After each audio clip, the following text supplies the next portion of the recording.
قرآن کریم کی 5 صورتیں آپ حضرات کو بتلاؤں گا جن کے 5 فائدے آپ حضرات کو حاصل ہوں گے، اور ہر صورت کو ہر نماز کے بعد پڑھنی ہے، یعنی فجر کی نماز کے بعد ایک صورت، ظہر کی نماز کے بعد دوسری صورت، عصر کی نماز کے بعد تیسری صورت، اس طرح 5 نمازیں آپ دن میں پڑھیں گے اور ہر نماز کے بعد ایک صورت پڑھنی ہے، تو گویا 5 نماز کے ساتھ آپ قرآن کریم کی 5 صورتیں پڑھیں گے، اور ہر صورت کے پڑھنے کا آپ کو الگ فائدہ حاصل ہوگا۔ پہلی صورت ہے سورہ یاسین، صبح کو فجر کی نماز کے بعد سورہ یاسین پڑھیں،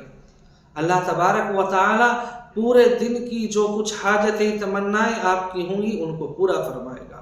اور اللہ تبارک و تعالی شام تک آپ کو اپنے حفظ و امان میں رکھے گا۔ دوسری صورت ہے سورہ فتح، جو آپ کو ظہر کی نماز کے بعد پڑھنی ہے،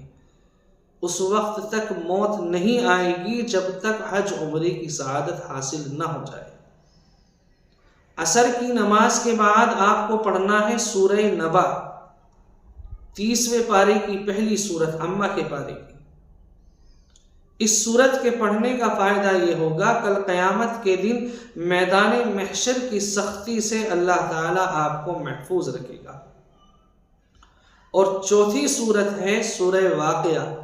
جو آپ کو مغرب کی نماز کے بعد پڑھنی ہے۔ اس صورت کا فائدہ یہ ہے کہ اللہ تعالیٰ آپ کے رزق کے اندر کبھی بھی کمی نہیں آنے دے گا، غیب سے آپ کے رزق کا انتظام فرمائے گا۔ اور 5ویں صورت ہے سورہ ملک، جو آپ کو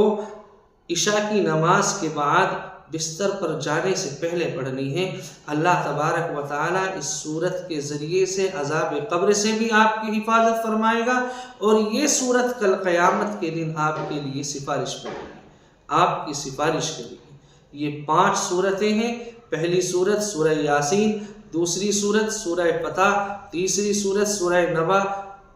اور چوتھی صورت سورہ واقعہ، اور 5ویں صورت سورہ ملک، جو آپ کو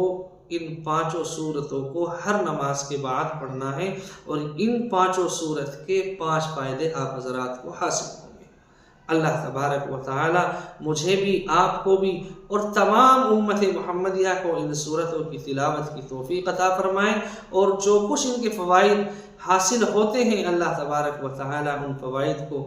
ہم تک بھی پہنچائے، ہمیں بھی حاصل کرنے کی توفیق عطا فرمائے، آمین۔ السلام علیکم ورحمۃ اللہ وبرکاتہ۔